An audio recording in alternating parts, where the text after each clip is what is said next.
My best friend supported my abortion and even went with me to the clinic, but the next morning my pill was gone, and when I confronted her, she completely lost it and posted my business online while calling me a baby killer.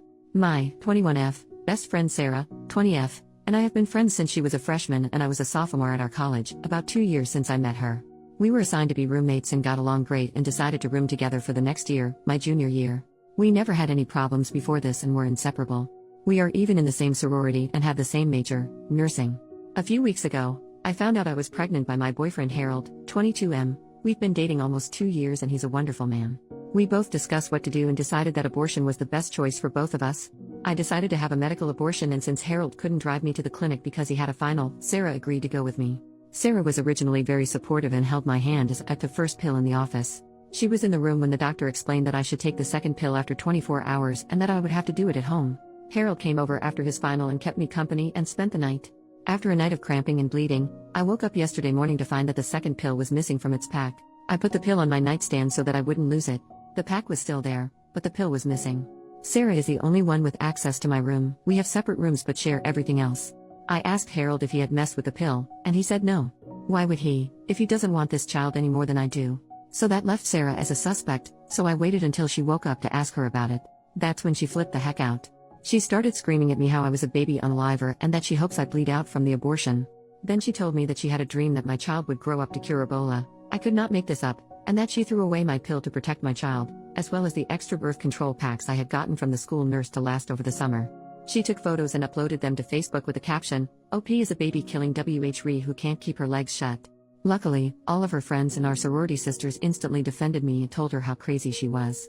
Reddit, I'm stuck in the same room as her for all of our summer classes, which will last until July. We are in the same sorority, we'll have to see each other twice a week until I graduate. Is there anything I can do legally? Is what she posted online illegal? She is a nursing major in clinicals? I'm so freaking confused. Edit, I've already gotten another pill. Second edit, sorority just texted me. The last meeting of the year will be concerning Sarah's violation of the sorority code of conduct. Apparently this is not the first time this has happened. Majority vote decides on whether she's kicked out or not. Update, 2 days later, I will try to make this as clear as possible, even though I'm typing it during a work break. Immediately after I posted on Reddit, a lot of you had the same advice to report her to the nursing board, residence life, the nursing department at our college, to the police, to the sorority, and to her parents. I decided to report her to all of the above while hiding at the sorority house. Early yesterday morning was when Sarah made her Facebook post about me, and it took only until after lunch for my sorority sisters to start texting me like crazy. This was not the first time that Sarah had shamed another sorority sister for having an abortion, and that particular woman, we will call her Emily, was one of the highest ranking members. Emily was the one who called the meeting to have Sarah kicked out for breach of the code of conduct, treat all your sisters kindly, support one another, no gossiping, etc. Meanwhile, Residence Life was busy trying to contact Sarah's parents after I showed them her Facebook rants. After the sorority contacted Sarah, she flipped out yet again on Facebook and started to rant about how she wanted to die. The RA on duty, also one of my good friends, had decided to go speak to her to see if they could help. At this point, it was clear to everyone that Sarah was not right in the head, because she was screaming at her through the door crack. Sarah refused to answer the door, so the RA decided to escalate it higher and no one saw Sarah until the sorority meeting. At the meeting, everything seemed to be okay. Sarah was the last person to arrive and she just took her seat and acted normal. It was eerie to see her gush over everyone only hours after she pulled her stunt.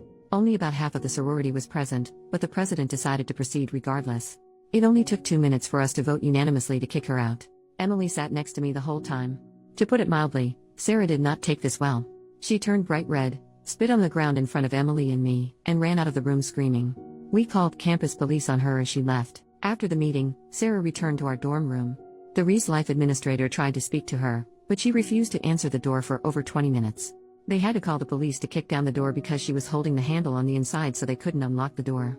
The police showed up, kicked down the door, and found the dorm destroyed. All the furniture had been smashed, or scratched if it was too heavy, the carpets were covered in food from the refrigerator, and she had painted random swear words on the wall in what looks like blood, but she had no scratches on her, so who knows where the blood came from.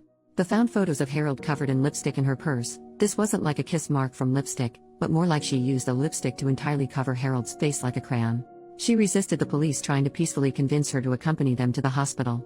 Sarah was taken to the hospital and charged. I'm not sure what the exact charges were, but I am aware that it includes unlawful possession of prescription medication because they found my pills in her purse and they had my name on the labels. She is still in a hospital today undergoing a psych evaluation. The hospital, Sarah and I were both interns working for the hospital that operates the pregnancy clinic. I reported her to HR for theft, harassment, and privacy violations along with giving them screenshots from Facebook. As of this morning, Sarah did not turn up for work, so she was terminated for no call, no show. HR had me in their office for an hour this morning asking if I would like to press for a HIPAA investigation. It turns out that some of her Facebook rants had information that could only be obtained through patient records. I have no idea what information it was since it was the HR lady who found it. I said yes, because there's no way it would hurt for Sarah to be investigated. HR also notified the nursing board and the nursing department at my college independently of my reports. So I think that's pretty much everything. Sarah has been arrested and charged, kicked from the sorority, fired from her job, kicked out of the dorms, and numerous reports were made to the proper authorities. I still care for Sarah with all of my heart, because I realize that she is severely mentally ill. I will always blame her for what she did to me, but I know that it wasn't the best friend that I knew for all those years. It was a different person who did that to me. I am feeling physically fine after all of this. Harold and I are talking about getting an apartment off campus together. If that doesn't work out, I will stay in the sorority house. Sarah's parents have promised to pay me back for the abortion costs, $400, because they know I didn't do anything wrong. I'm grateful that I have their support. Edit. A lot of you think that I was too extreme, but there was nothing I could have done to make her get help. I miss my best friend more than any of you critics could ever realize. Don't judge me for doing what was best for everyone involved, including myself. Her right to sympathy ended when she deliberately chose to steal from me, slander my name, destroy my laptop and possessions, and when she refused help from everyone who tried to help.